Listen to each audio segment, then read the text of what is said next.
Hi friends, I'm Isaac, the children's pastor at Trevecca Community Church, and we are so glad you are joining us today to discover what God has to say for us. Each week we'll be streaming our service live from the sanctuary just for you. Come along with us as we discover who God is and what God has to say for us.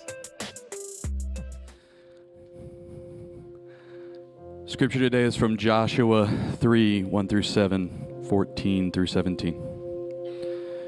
Early in the morning, Joshua rose and set out for Shittim with all the Israelites, and they came to the Jordan. They camped there before crossing over. At the end of 3 days, the officers went through the camp and commanded the people, "When you see the Ark of the Covenant of the Lord your God being carried by the Levitical priests, then you shall set out from your place. Follow it, so that you may know the way you should go. For you have not passed this way before. Yet there shall be a space between you and it, a distance of about 2,000 cubits. Do not come any nearer to it." Then Joshua said to the people, "Sanctify yourselves, for tomorrow the Lord will do wonders among you." To the priests, Joshua said, "Take up the Ark of the Covenant and pass on in front of the people." So they took up the Ark of the Covenant and went in front of the people. The Lord said to Joshua, "This day I will begin to exalt you in the sight of all Israel, so that they may know that I will be with you as I was with Moses." When the people set out from their tents to cross over the Jordan, the priests bearing the Ark of the Covenant were in front of the people. Now the Jordan overflows all its banks throughout the time of harvest. So when those who bore the ark had come to the Jordan, and the feet of the priest bearing the ark were dipped in the edge of the waters flowing from above stood still, rising up in a single heap far off the Adam, the city that is beside Zarethan, while those flowing toward the sea of the Arabah, the Dead Sea, were wholly cut off. Then the people crossed over opposite Jericho, while all Israel were crossing on dry ground. The priest who bore the Ark of the Covenant of the Lord stood firmly on dry ground in the middle of the Jordan until the entire nation finished crossing over the Jordan. This is the word of the Lord.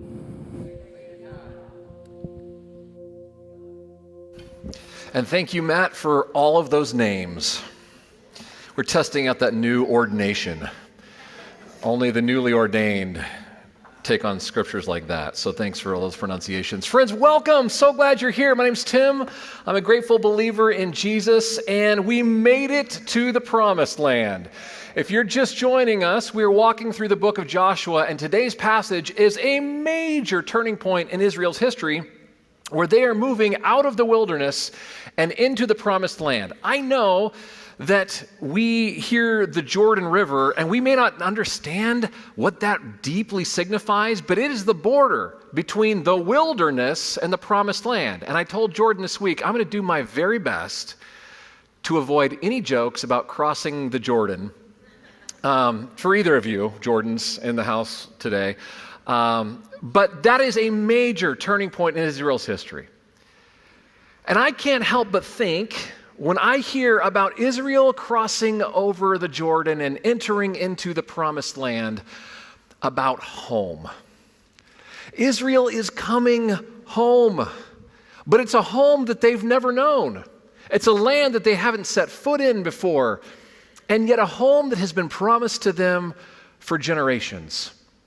I've been thinking a lot about home these days, partially because our campus just welcomed hundreds of new incoming freshmen who are in some ways trying to make a new home in a place that you've never set foot on before.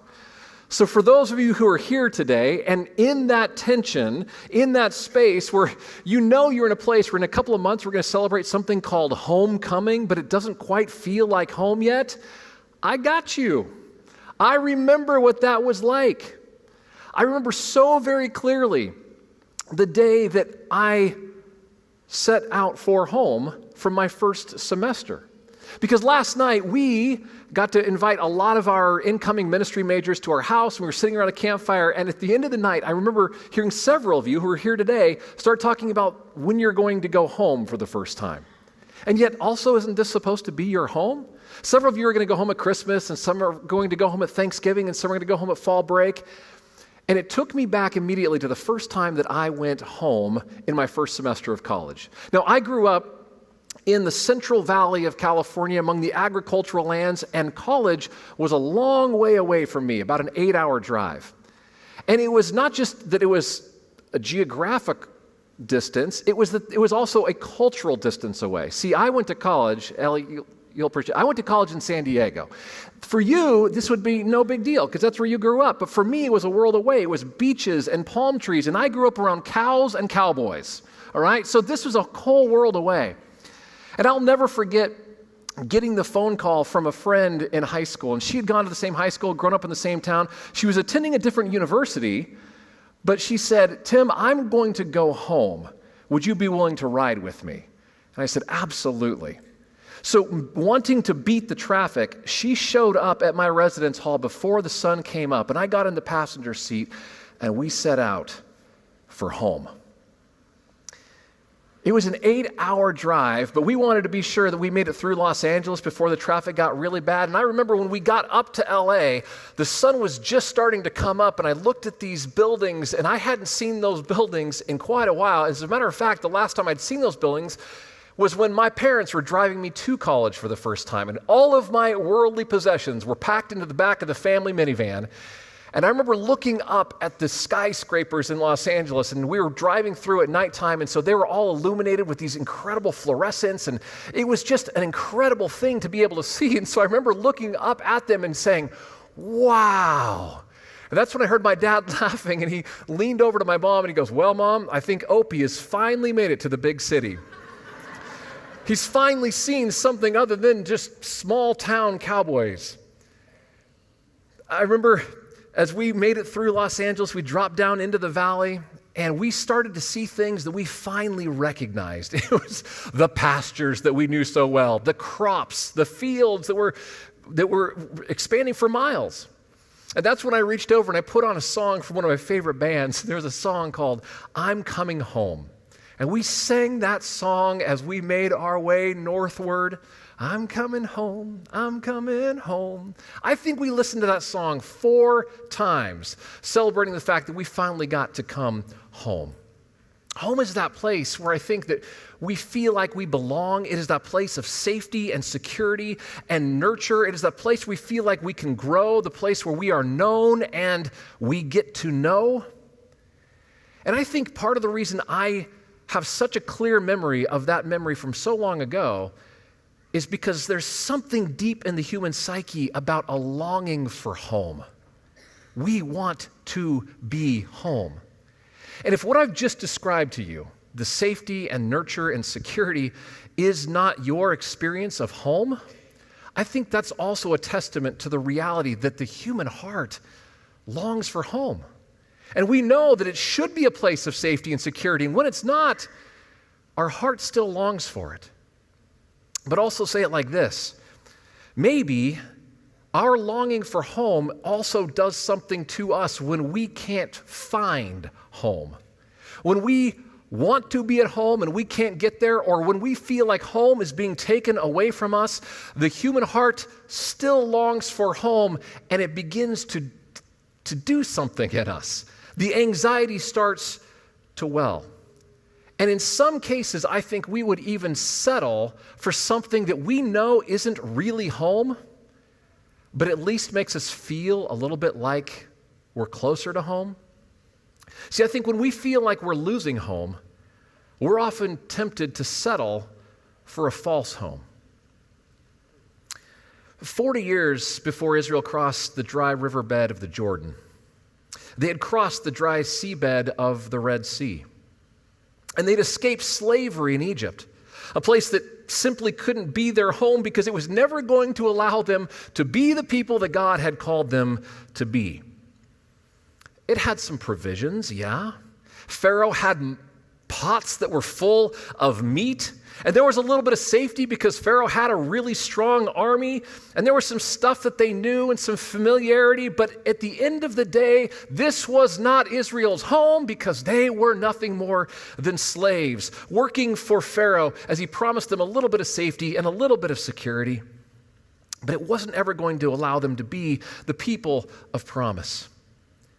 But when the Red Sea parted and they crossed into an unknown wilderness, you could even begin to see the anxiety start to rise in them. Where are we going? There's nothing to eat out here. Did we come out into the wilderness just to die out here? Take us back. We'd rather go back there. Their anxiousness about a lack of home would cause them to long for even something that wasn't a true home at all. They were willing to settle for a false home because of the anxiety that was overtaking them. That's why I think I love the way that the book of Joshua begins. This goes back a couple of weeks in our series, but many of you were here for this. Joshua chapter 1. I mean, I don't know if you remember this or not. Be strong and courageous. I don't know. I wasn't here. I was at a different church. Did anybody, Pastor Shauna, did anybody laugh when you were talking about be strong and courageous? No laughter in there? That's kind of funny when you think about Israel's history wandering through the wilderness, isn't it? Be strong and courageous? Can you imagine Moses saying that to the people as they were just making their way out into the wilderness through the Red Sea? This is not a strong or a courageous people when they go into the wilderness, is it? I love the way that Joshua 1 begins because Joshua goes through the camp and he begins to say to the people, okay, here's home. The promised land is opening to us. Be strong and courageous. We're going in. And what's the response of the people? This is what they said to Joshua. Whatever you have commanded us, we will do. And wherever you send us, we will go. Just as we fully obeyed Moses, so we will obey you. Seriously? On the one hand, if I'm Joshua, I would probably hear that and say, that's fantastic. They're going to obey me. These people are going to come with me wherever I'm going to go. On the other hand, I think I'd have some questions. Just as you fully obeyed Moses, y'all remembering this differently than I am? Because this is the people who Moses left for just a couple of days and says, hey, I'm going to go visit God. Can you not do anything stupid while I'm gone?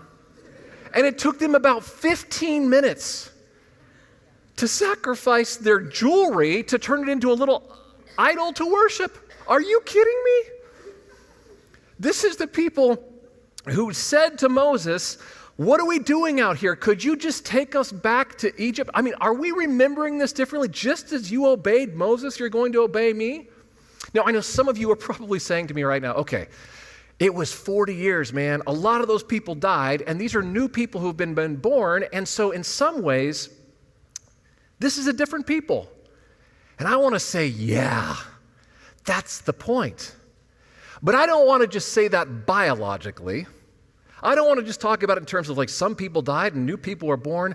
I want to talk about this theologically. This is a new people. This is a different kind of a people who weren't just willing to settle for false homes anymore. Something had changed in them. So what was it?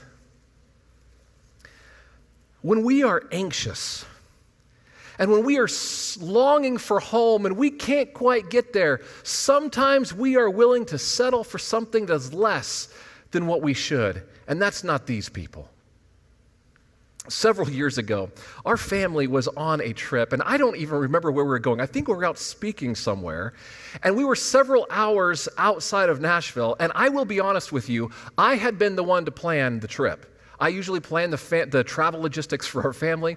And so I had decided we can make it from this point to this point, and it should be no problem. We will go home tonight, and we will sleep in our own beds. We will eat our own food. Everything that we know that is familiar and nurturing, and that's what we're going to experience tonight. And the trip did not go as planned. The kids were quite a bit younger then. As it turns out, when you're traveling with two young kids, trips just take longer. you got to stop more, and there's all kinds of other things you need to do. And I think there was traffic and construction. So there was one night during this trip, as we were 2 hours outside of Nashville, and I had been listening to it from the back seat for at least an hour. I am so tired. I can't sleep. And I would say, put your seat back. I did. I can't sleep. I'm hungry. And Shauna is now starting to say to me, Tim, could we just stop at a hotel? I said, no, that's not part of the plan. We're going home tonight. We're going to sleep in our own beds. And the kids were like, they heard it. Did she say hotel? Can we stop in a hotel? I want to stop in a hotel. And I was like, this is not part of the plan. And in my mind, I'm thinking, we don't even know if there's a hotel nearby. We don't know if they're going to have vacancy if we do. And I know that it's going to be at least an hour if we find a hotel, go into the hotel. Do you have a room? Even if they have a room, we got to unpack all this stuff, and we won't even be in bed for an hour. We're only 2 hours outside of home. Can we just book it for home? And Shauna said, I want to stop at a hotel. And I said, I don't want to stop at a hotel. So we compromised, and we stopped at a hotel.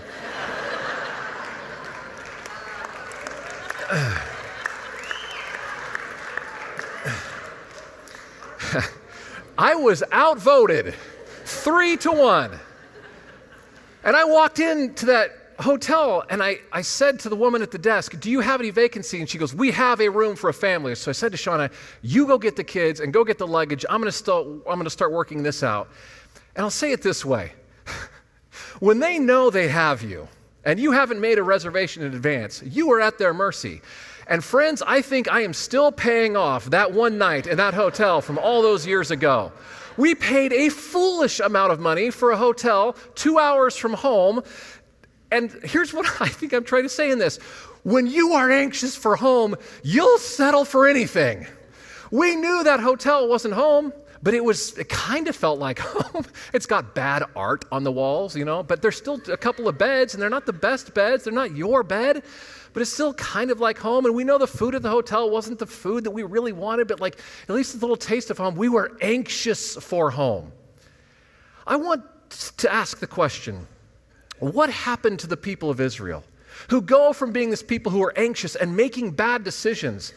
I want to go back to Egypt. I would settle for Pharaoh's meat pots at this point. Just send us back into slavery. We're so anxious right now because we can't find home. To lead them to be a people who stands at the banks of the Jordan and says, we'll go wherever you tell us to go. We will follow you the way we followed Moses. This is a different kind of a people, isn't it? A different kind of a people altogether. The people who crossed the Red Sea have become a different kind of people who are ready to cross the Jordan. What happened to them? What went so right in those years? Or you think about the differences between the people at the sea and the people at the river. Here's some of the things that I think had transformed in them. The people at the sea wanted Pharaoh's pots of meat. The people at the river, they'd been nourished by manna for 40 years, manna that you could not hold in pots.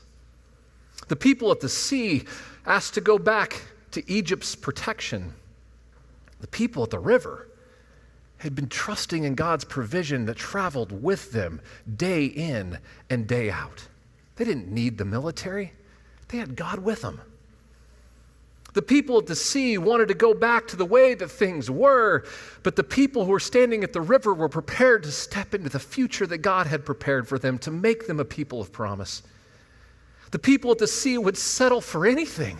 They'd settle for a false home back in Egypt, but the people at the river, they'd found their home among the King of Kings in God's very presence.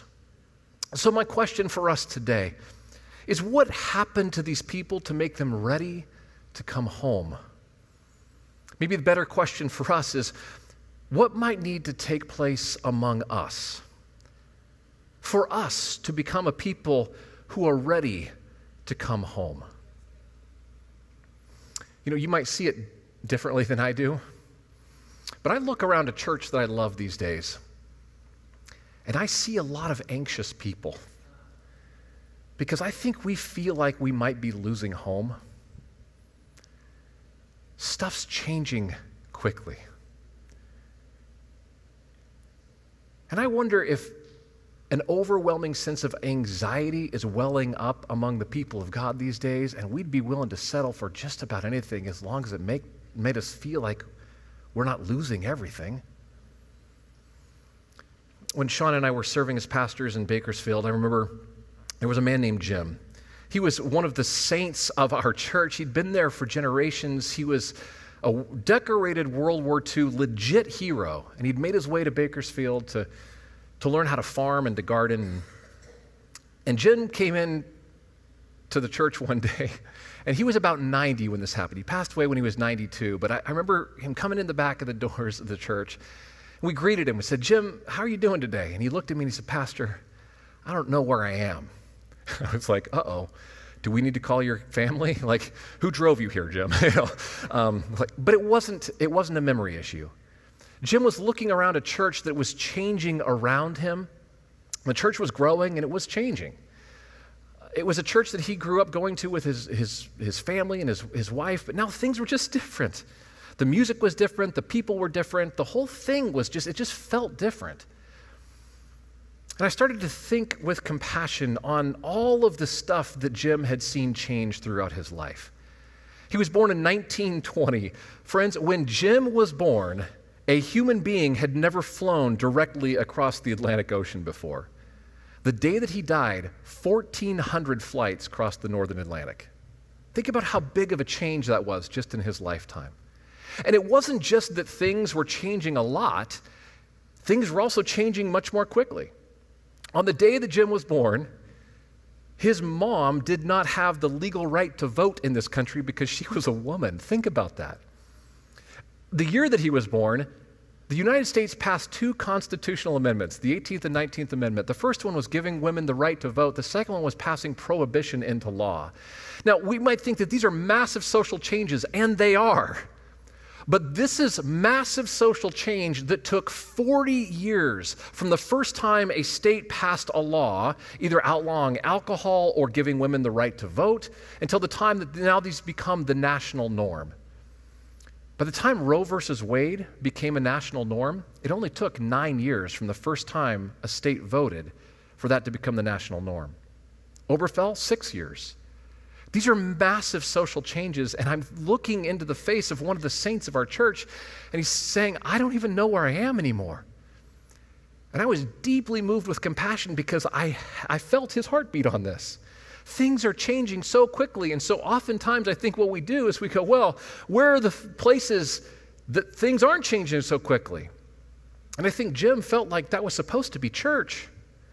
We call it our church home, for crying out loud. And yet here he is looking around the church and going, this is changing too. I don't know half these people. Everything's shifting around me so quickly. The culture is changing and the music's changing and all those kinds of things are changing. And I couldn't help but get the sense that among the church these days, we sense that everything that we knew of as home might be stripped away from us. And it's not just that society is changing, it's changing so quickly that we can't make sense of it. So in a world where rapid social change is swirling, I think many people in the church are tempted toward a little bit of stability in the middle of all of that, and I get it.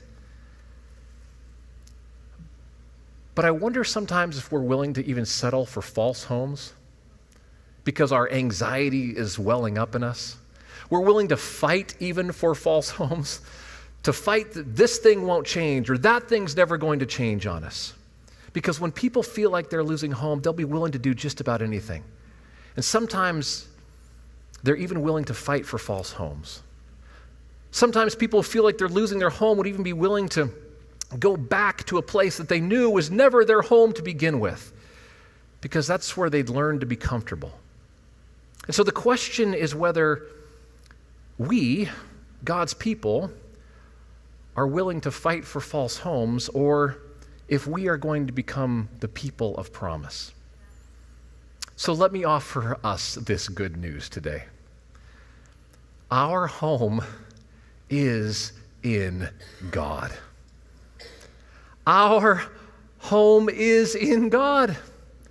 God is our home. And that's really good news for us because here it is, God isn't going anywhere.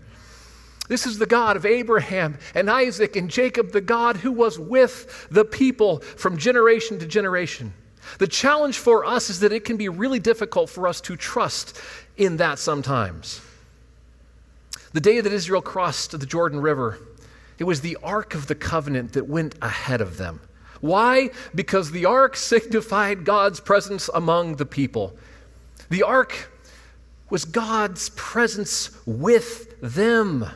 It was how God dwelt with the people so that the people could dwell with God. So here's how it changed. Between the Red Sea and the Jordan River, the people were formed to find their home in God. These people moved from being willing to make a false home in Egypt to finding their true home in God so that they could live as people of promise. They've been able to come home because they finally knew that their home was in God. Friends, are we as a people closer to the Red Sea or the Jordan River? Have we come to a place as a people where we're willing to take up residence in the very presence of the Lord? Or are we still tempted by the first king who comes promising a little security, pots full of food, the way that it used to be? I don't want to settle for a false home. I want to be the kind of a people who God can move into the land because we know where our home is. So let me offer some more good news today. We don't have to fight for false homes. We don't have to claw our way back home. We don't have to fight for all the stuff that made us feel like the way that it simply used to be, because we know that God is our home. And the good news in all of this is that we worship a God who specializes in homemaking with us. We don't have to go searching for home because home has always come to us. In the very beginning, God created a world in such a way that God resided with us. In other words, the seventh day of creation wasn't just that God took a nap by resting. Part of the way I want you to hear God resting on the seventh day of creation is that God kind of takes up residence with this world that God has made. Why? So that we can take up residence in God's very presence. There's something about Israel's understanding of keeping the Sabbath day holy, which is, by the way, the most numerous command about their holiness, to remember the Sabbath day and keep it holy. Why? Because that's when God rests with you and you can rest with God. You can remember week after week after week after week, God's your home. You don't have to settle for false homes. You don't have to go back to Egypt. You don't have to claw your way back to something that you used to know, even though you know it's fake.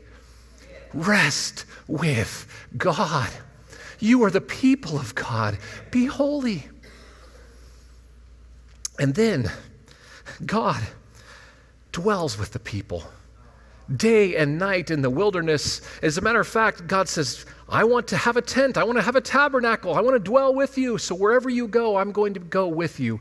Ark of the Covenant goes into the Jordan River. It stops flowing and the people go into the land. And when the time was right, God even took up residence and made home in the flesh. I love the way John says it. The Word became flesh and tabernacled among us. And when it was time for Jesus to go and be with the Father, he says, I'm not taking home with me. I'm sending you one who will make you at home in God. And the Spirit descends on the day of Pentecost and is still with us today. Welcome home. So what does that mean for us? It means we are welcome home. There's no barrier to home for us, friends. All we need to do is to take up the invitation to come home. We can stop our anxious searching. We can have our longing for home satisfied because all of God is opening to us and saying, come on home. You're welcome here.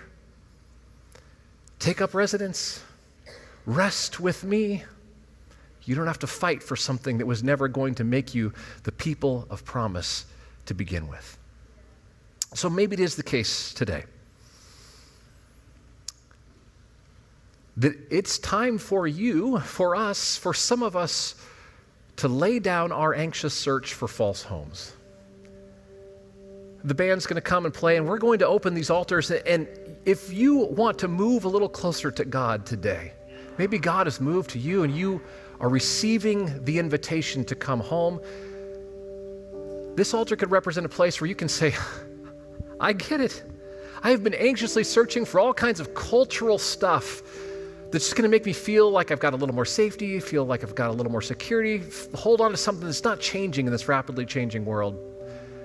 But I need to stop that anxious search because God is our home. God is with us. You can come and lay that anxiety down. Or maybe it's the case that you've heard something in this today and you said, yeah, but you don't understand. I can't go home to God. I have burned every bridge that I have with the Father. If that is the case for you today, I've got some really good news. When Jesus would talk about the kingdom of God, he loved to tell a story about a son who burned every bridge on his way out of home. And he left every home that he knew, and he squandered everything. And when the anxiety was too much, and he recognized that every home that he'd searched after was just false, he needed to go home to his father. And his father opened his arms and built every bridge that was necessary that the son had burned down on his way out the door. Maybe you need to come home. Or maybe it is the case that you've heard this message today and you say, I know the anxiety, but I've never known home. The invitation is open, friends. God has opened everything God is that you might find a place of welcome and belonging and nurture. Come on home. Be the people of promise that we might be made new. Pastor Sean is going to come and pray. The altars are open.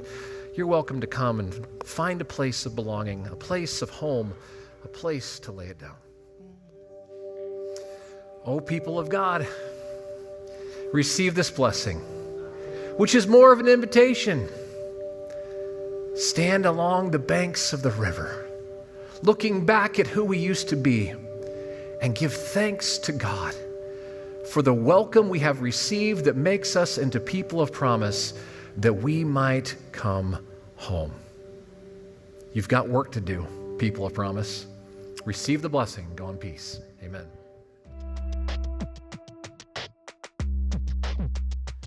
Thanks for tuning in. Remember, you can always join us in person in our sanctuary, 10:30 on Sunday mornings, live on our YouTube channel or on our sermon podcast. If you'd like to give, you can do so at trevecca.church/give. All of our other resources can be found on our website. However you choose to engage, however you choose to join us, we are grateful for you, and you are loved.